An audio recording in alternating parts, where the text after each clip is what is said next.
नमस्कार। आकाशवाणी जयपुर अजमेर से प्रस्तुत है प्रादेशिक समाचार।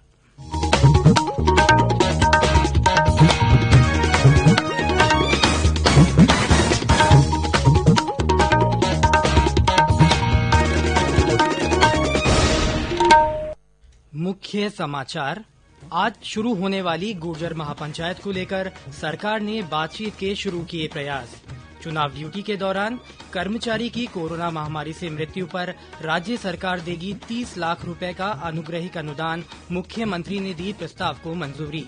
राष्ट्रीय पात्रता और प्रवेश परीक्षा नीट का परिणाम जारी। कोटा में अध्ययनरत शोएब ने पूरे देश में हासिल किया प्रथम स्थान। और घट स्थापना के साथ शारदीय नवरात्रा हुए शुरू। कोविड-19 गाइडलाइन की मंदिरों में की जा रही है पालना। समाचारों के साथ मैं सिद्धार्थ जैन। कोविड-19 महामारी के खिलाफ देश एकजुट होकर लड़ रहा है। आप भी हमारे साथ सुरक्षा और बचाव के 3 आसान एहतियाती उपायों का संकल्प लें। मास्क पहनें, 2 गज की दूरी है जरूरी, सुरक्षित दूरी बनाए रखें, हाथ और मुंह साफ रखें। और अब समाचार विस्तार से। आज होने वाली गुर्जर महापंचायत को लेकर राज्य सरकार ने बातचीत के प्रयास शुरू कर दिए हैं। कल आईएएस नीरज के पवन ने हिंडौन पहुंचकर कर्नल किरोड़ी सिंह बैसला से चर्चा की। वहीं बयाना के अड्डा गांव में होने वाली महापंचायत को देखते हुए कई गांवों में पुलिस का भारी जाब्ता, आरसीए और आरपीएफ की टुकड़ियां भी लगाई गई हैं। बयाना रेलवे स्टेशन पर जीआरपी और आरपीएफ के जवान तैनात किए गए हैं। प्रशासनिक अधिकारी आंदोलनकारियों से वार्ता करने का प्रयास कर रहे हैं। शांति बनाए रखने के लिए न्यायिक मजिस्ट्रेट की भी नियुक्ति की गई है, जो क्षेत्र पर निगरानी रख रहे हैं। कलेक्टर और एसपी भी क्षेत्र का दौरा कर शांति और सद्भाव बनाए रखने की अपील कर रहे हैं। करौली से हमारे संवाददाता ने बताया कि जिले में 17 चेकपोस्ट बनाई गई हैं, जहां से निकलने वाले प्रत्येक वाहन की चेकिंग की जा रही है। प्रशासन ने सभी अधिकारियों और कर्मचारियों की छुट्टी निरस्त कर दी है। सवाई माधोपुर जिला प्रशासन भी कानून व्यवस्था को लेकर सतर्क है। इसके तहत इंटरनेट सेवाएं बंद कर दी गई हैं। साथ ही अधिकारियों को कानून व्यवस्था पर निगरानी रखने की जिम्मेदारी सौंपी गई है।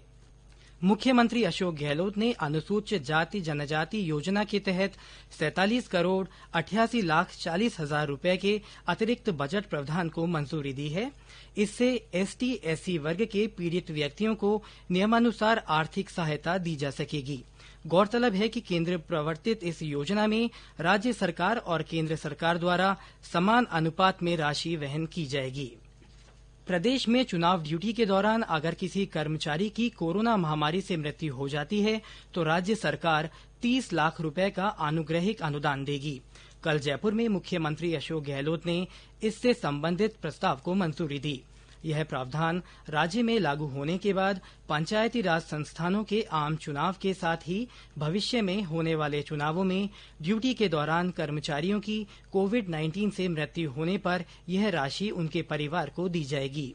केंद्रीय शिक्षा मंत्री डॉक्टर रमेश पोखरियाल निशंक ने कल भारतीय प्रौद्योगिकी संस्थान जोधपुर के इंक्यूबेशन और इनोवेशन केंद्र तथा खेल परिसर का वर्चुअल उद्घाटन किया। इस अवसर पर श्री निशंक ने कहा कि नई शिक्षा नीति से छात्रों का सर्वांगीण विकास होगा। उन्होंने कहा कि स्वच्छ, सशक्त, आत्मनिर्भर भारत कैसे बने, इसके लिए आईआईटी ने अपना गौरव बनाया है। इससे प्रधानमंत्री के मेक इन इंडिया, स्टार्टअप व अन्य क्षेत्रों में भी छात्रों को आत्मनिर्भर बनने का अवसर मिलेगा। इस मौके पर केंद्रीय जल शक्ति मंत्री गजेंद्र सिंह शेखावत और केंद्रीय शिक्षा राज्य मंत्री संजय धोत्रे भी उपस्थित रहे। ये समाचार आकाशवाणी जयपुर अजमेर से प्रसारित किए जा रहे हैं। प्रादेशिक समाचार बुलेटिन आप हमारे ट्विटर हैंडल @AIRnews_जयपुर पर फॉलो कर सकते हैं। समाचार अभी और भी हैं, इससे पहले ये संदेश। चलो मिलकर एक शुरुआत करें, चलो एक फैसला आज करें, मास्क नहीं तो टोकेंगे, कोरोना को रोकेंगे, चलो एक इरादा करते हैं, चलो कुछ वादा करते हैं, मास्क नहीं तो टोकेंगे, कोरोना को रोकेंगे। समाचारों में एक बार फिर आपका स्वागत है। मुख्यमंत्री अशोक गहलोत ने कहा कि कोरोना महामारी को लेकर सतर्क और सहज रहने की जरूरत है। उन्होंने कहा कि हमारी सावधानी ही हमें इस महामारी के प्रकोप से बचा सकती है। श्री गहलोत कल जयपुर में प्रदेश की कोरोना संक्रमण की स्थिति की समीक्षा कर रहे थे। उन्होंने कहा कि विश्व के जिन देशों ने मास्क को जीवनचर्या का हिस्सा बनाया, वहां कोरोना संक्रमण के मामले कम सामने आ रहे हैं। राज्य सरकार ने भी कोरोना नियंत्रण के लिए मास्क को अचूक उपाय मानते हुए जन आंदोलन छेड़ा है। इसकी सफलता इस महामारी को रोकने में मददगार होगी। उन्होंने मुख्य सचिव को निर्देश दिए कि वे इस जन आंदोलन को प्रभावी बनाने के लिए निचले स्तर तक मॉनिटरिंग सुनिश्चित करें। प्रदेश में कोरोना संक्रमण से स्वस्थ होने वाले लोगों की संख्या में तेजी से इजाफा हो रहा है। कल 2201 लोग ठीक हुए। इनको मिलाकर अब तक 1,46,185 लोग स्वस्थ हो चुके हैं। अब कोविड-19 के सक्रिय मामलों की संख्या 21,381 रह गई है। राज्य में कल संक्रमण के 2010 नए मामले सामने आए हैं। इनमें सबसे ज्यादा 394 मामले जयपुर जिले में दर्ज किए गए। इसके अलावा जोधपुर में 302, बीकानेर में 265, कोटा में 89, अलवर में 84, उदयपुर में 77 और अजमेर में 64 नए रोगियों की पुष्टि हुई है। प्रदेश में इस महामारी से अब तक 1,723 लोगों की मृत्यु हो चुकी है। देश में कोरोना वायरस के खिलाफ लड़ाई में लोगों को जागरूक करने के लिए खेल और संगीत जगत के साथ विभिन्न क्षेत्रों की हस्तियां आगे आ रही हैं। इसी कड़ी में ध्रुपद गायिका डॉक्टर मधु भट्ट तेलंग ने लोगों से कोरोना से बचाव के एहतियाती उपाय अपनाने की अपील की है। नमस्कार, मैं आप सभी से करबद्ध निवेदन के साथ उपस्थित हूँ। एक लंबे समय से हम कोविड-19 के महासंक्रमण से गुजर रहे हैं। आपका भविष्य सुरक्षित हो, कृपया कुछ एहतियात जरूर आप अपनाएं। जैसे आप जिस भी कार्य क्षेत्र में काम करें, सहकर्मियों के साथ आप 2 गज की दूरी बनाए रखें। आप अपने चेहरे पर मास्क जरूर लगा के रहें और अपने इन दोनों हाथों को सैनिटाइजर से प्रक्षालन करते रहें।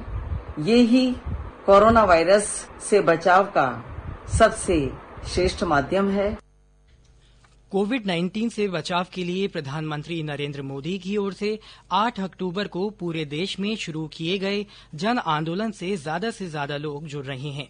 आकाशवाणी जयपुर के समाचार विभाग की ओर से प्रसारित किए जाने वाले समाचार बुलेटिनों में जनता का जनता के नाम संदेश श्रृंखला के अंतर्गत कोविड-19 बीमारी से बचाव के लिए श्रोताओं के जागरूकता संदेश प्रसारित किए जाएंगे। श्रोताओं से निवेदन है कि वे अपने कोरोना जागरूकता संदेश रिकॉर्ड कर आकाशवाणी समाचार जयपुर के व्हाट्सएप नंबर 9414052368 पर भेज सकते हैं। आज सुनिए जोधपुर से हमारे श्रोता शंकर लाल का संदेश। नमस्कार, मैं शंकर लाल बोल रहा हूँ जोधपुर से।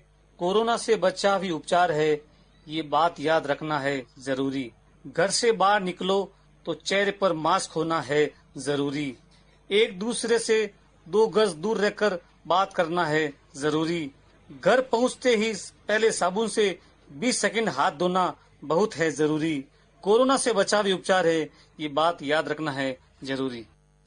राष्ट्रीय पात्रता और प्रवेश परीक्षा के परिणाम में कोटा के छात्र शोएब आफ्ताब ने पूरे देश में टॉप किया है। शोएब ने कुल 720 में से 720 अंक हासिल किए।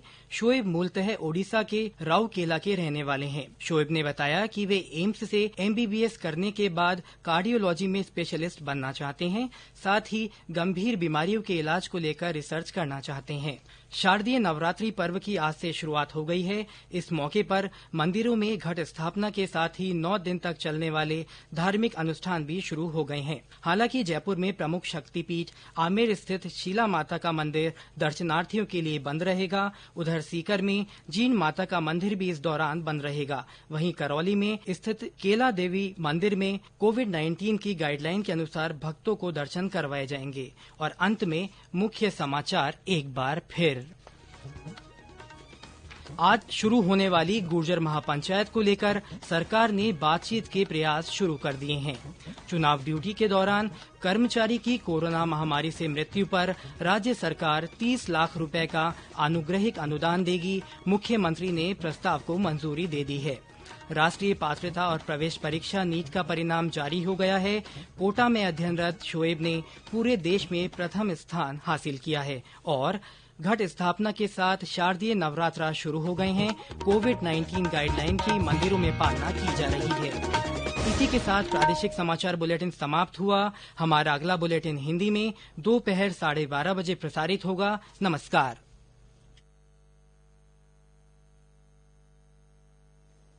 ये आकाशवाणी जयपुर अजमेर का आमेर चैनल है। लीजिए सुनिए कार्यक्रम आमेर इन्फोटेनिया।